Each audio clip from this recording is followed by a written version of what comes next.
जयति जयति शनिदेव दयाला। श्री शनिदेव की कृपा प्राप्त करने का एक सरल उपाय। शनिदेव को ग्रहों का राजा माना जाता है और शनिदेव न्याय के देवता माने जाते हैं। राधे राधे, वेलधाम चैनल में आप सबका स्वागत है। आज के इस वीडियो में हम शनिदेव की महिमा की एक ऐसी कथा सुनेंगे जिसमें हम जानेंगे कि कैसे एक चक्रवर्ती राजा सम्राट विक्रमादित्य को अपंग होकर एक तेली के यहाँ नौकर बनना पड़ा। शनिदेव की साढ़े साती की प्रभाव से कैसे उन पर परीक्षाएं बीती और शनिवार की स्मृत कथा के अंत में हम शनि चालीसा का पाठ करेंगे। तो आइए शुरू करते हैं आज का ये वीडियो। सुनते हैं शनिदेव की महिमा की राजा विक्रमादित्य की ये अद्भुत कथा। एक बार नवग्रहों में कुछ बात पर विवाद हो गया कि सबसे बड़ा कौन है। विवाद इतना बड़ा कि परस्पर भयंकर युद्ध की स्थिति बन गई। निर्णय के लिए सभी देवता देवराज इंद्र के पास पहुंचे और बोले कि हे देवराज, आपको निर्णय करना होगा कि हम में से सबसे बड़ा कौन है।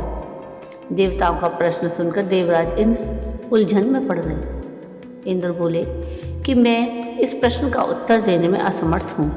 हम सभी पृथ्वी लोक में उज्जैनी नगरी में राजा विक्रमादित्य के पास चलते हैं। देवराज इंद्र से सभी ग्रह उज्जैनी नगरी पहुँचे। महल में पहुंचकर जब देवताओं ने उनसे अपना प्रश्न पूछा तो राजा विक्रमादित्य भी कुछ देर के लिए परेशान हो उठे, क्योंकि सभी देवता अपनी अपनी शक्तियों के कारण महान थे। किसी को भी छोटा या बड़ा कह देने से उनके क्रोध के प्रकोप से भयंकर हानि पहुंच सकती थी। अचानक राजा विक्रमादित्य को एक उपाय सूझा और उन्होंने विभिन्न धातुओं जैसे स्वर्ण, रजत, कांसा, ताम्र, शीशा, राघा, जस्ता, अभ्रक और लोहे के 9 आसन बनवाए। धातुओं के गुणों के अनुसार सभी आसनों को एक दूसरे के पीछे रखवाकर उन्होंने देवताओं को अपने अपने सिंहासन पर बैठने को कहा। देवताओं के बैठने के बाद राजा विक्रमादित्य ने कहा कि आपका निर्णय तो स्वयं हो गया। जो सबसे पहले सिंहासन पर विराजमान है वही सबसे बड़ा है।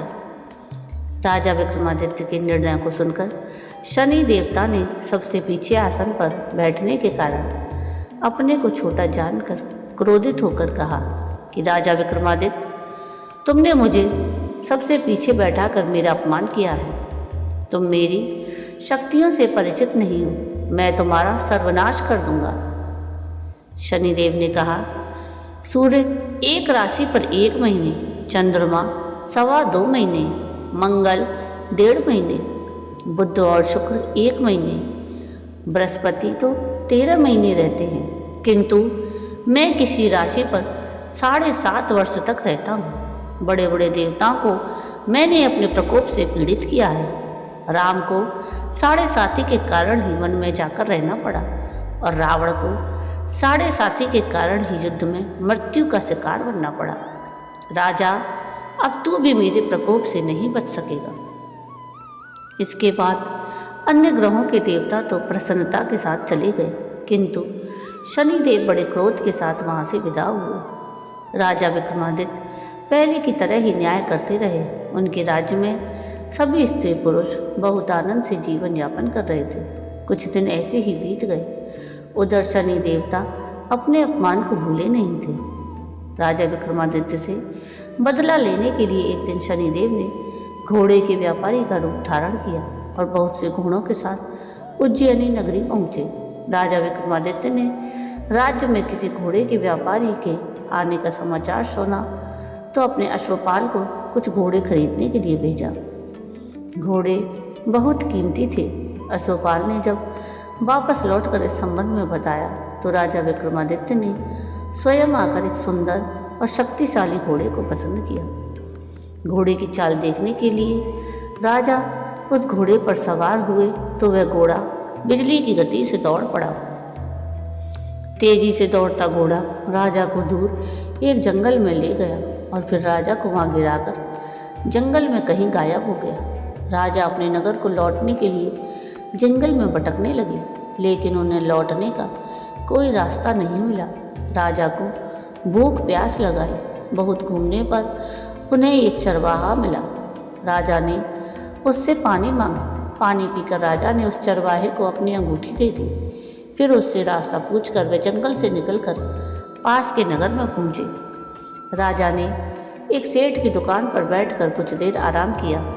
उस सेठ ने राजा से बातचीत की तो राजा ने उसे बताया कि मैं उज्जैनी नगरी से आया हूँ। राजा के कुछ देर दुकान पर बैठने से सेठ जी की बहुत बिक्री हुई। सेठ ने राजा को बड़ा भाग्यवान समझा और खुश होकर उन्हें अपने घर भोजन के लिए ले गया। सेठ के घर में सोने का एक हार खूंटी पर लटका हुआ था। राजा को उस कमरे में छोड़कर सेठ कुछ देर के लिए बाहर गया। तभी एक आश्चर्यजनक घटना घटी। राजा के देखते देखते सोने का हार उस वह खूंटी निकल गई। सेठ ने कमरे में लौटकर हार को गायब देखा तो चोरी का संदेह राजा पर ही किया, क्योंकि उस कमरे में राजा ही अकेले बैठे थे। सेठ ने अपने नौकरों से कहा कि इस परदेसी को रस्सियों से बांधकर नगर के राजा के पास ले चलो।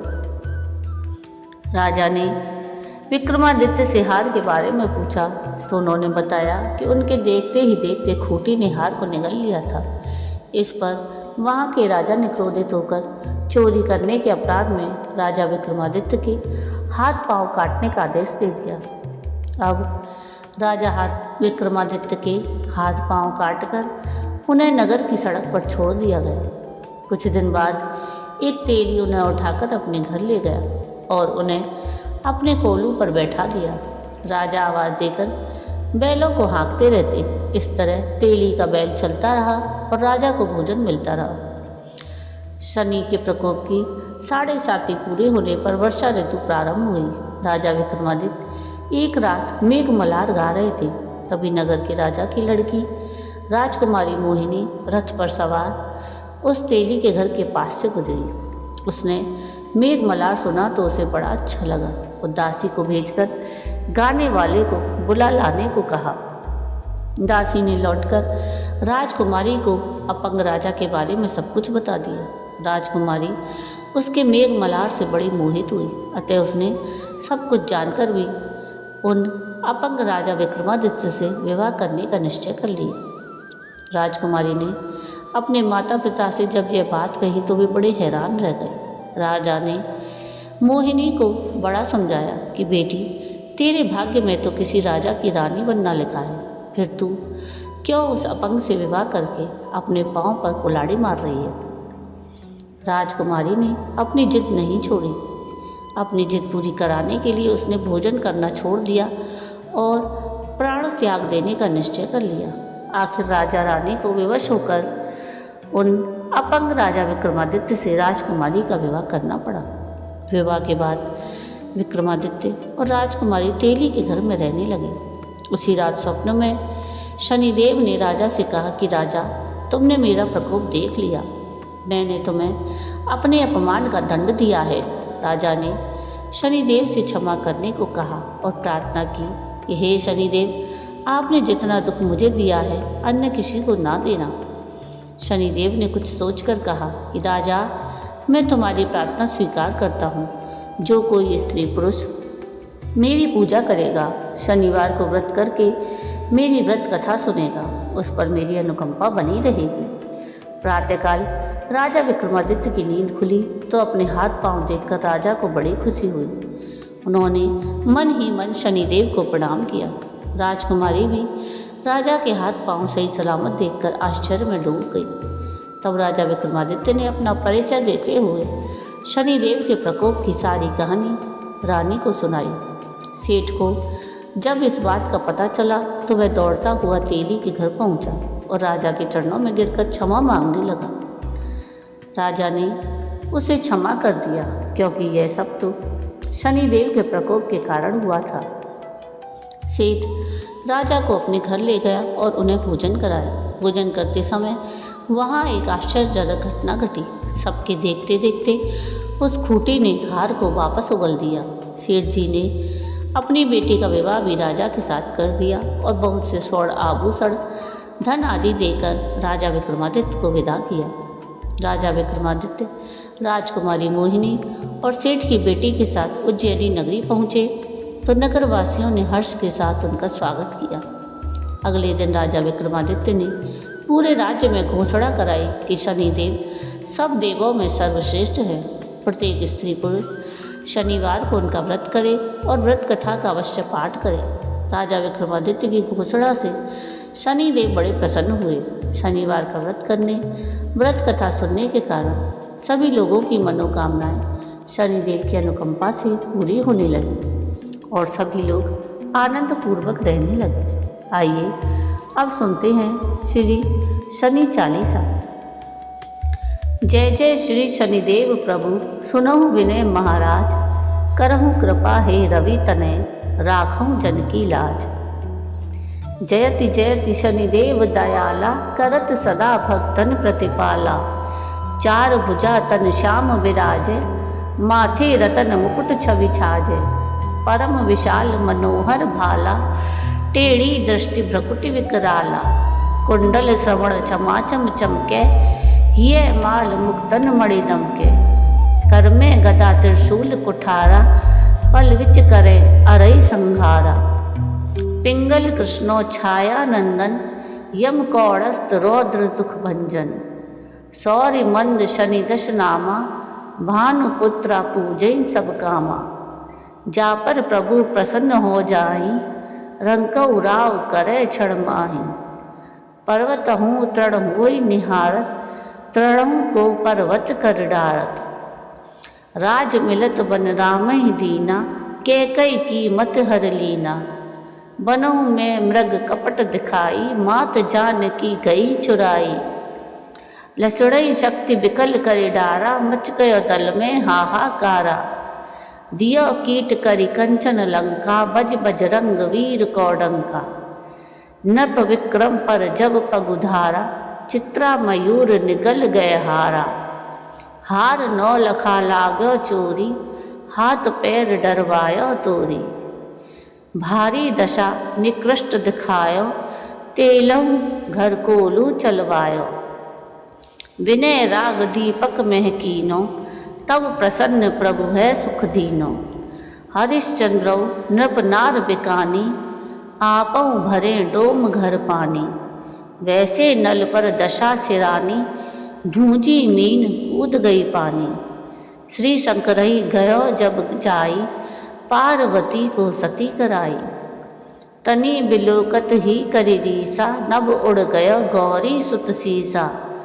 पांडव पर वह दशा तुम्हारी, बची द्रौपदी होत उघारी।